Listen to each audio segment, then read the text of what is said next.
volna gólt rúgatni. A kedvezett neki a mezét, meg kidobja a nézők közé, ezért valószínűleg fog kapni egy sárgalapot, mert itt nem lesz miben játszania ugyanis. Valószínűleg.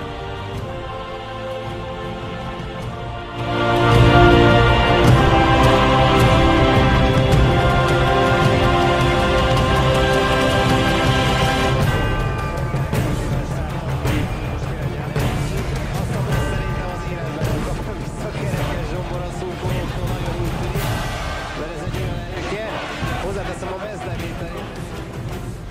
Itt a Debreceni Vasutas Sportklub AVS Ásványvíz csapata. Ebben a pillanatban tehát hivatalosan is megvan a bajnokcsapat.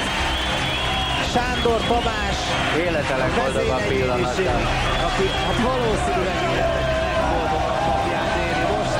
Csak úgy, mint a Debreceni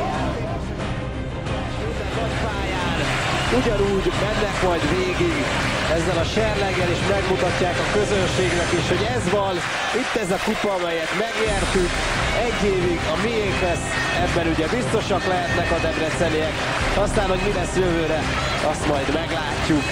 Sok játékosnál az örömkönnyek is feltűntek, ahogy itt látom. Tehát ez egy nagyon-nagyon boldog pillanat egy játékos életében, egy csapat életében.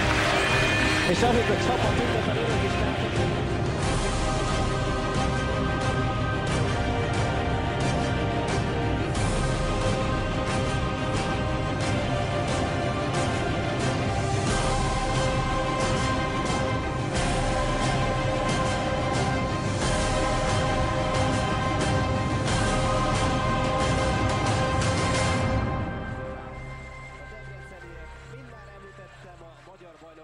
Történetében immáron 8-szor vidéki csapatként bajnok a Debrecen.